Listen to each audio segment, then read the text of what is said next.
आमतौर पर समाज में यह देखा गया है कि जब भी किसी की मौत होती है तो उसके शरीर को अपने धर्म के हिसाब से जलाया या दफनाया जाता है।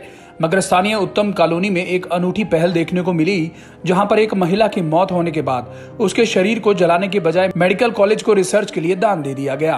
75 वर्षीय राजरानी इंसा अपने पूरे परिवार के साथ पिछले कई सालों से हांसी के उत्तम नगर कॉलोनी में रह रही थी और कई सालों से डेरा सच्चा सौदा से जुड़ी थी। उनके पति का नाम सचखंड वासी प्रेम प्रकाश था। दोनों पति पत्नी काफी धार्मिक स्वभाव के थे और मालिक की रजा में रहकर निस्वार्थ भावना से सबकी सेवा किया करते। गौरतलब है कि राजरानी इंसा के पति का भी शरीर दान किया गया था।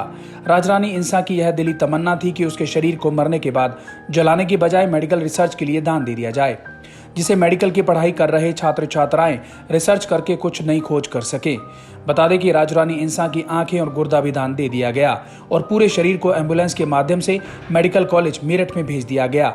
इस मौके पर बड़ी संख्या में डेरा सच्चा सौदा की महिलाएं और पुरुष दूर दराज के क्षेत्रों से इकट्ठा हुए और राजरानी इंसा अमर रहे जब तक सूरज चांद रहेगा, राजरानी तेरा नाम रहेगा आदि के नारों सहित शहर में से जुलूस निकालते हुए अंबेडकर चौक तक पहुंचे, जहां से नम आंखों से राजरानी इंसा को विदा किया गया। शहर में इस तरह की पहल होने से आसपास के लोग हैरान थे कि कैसे कोई मरने के बाद भी समाज के काम आ सकता है। राजरानी इंसा के सुपुत्र सतीश इंसा ने बताया कि पूज्य गुरु संत डॉक्टर गुरमीत राम रहीम सिंह जी इंसा की पावन प्रेरणा पर चलते हुए माता जी के शरीर छोड़ने के बाद शरीर को रिसर्च के लिए दान दिया गया।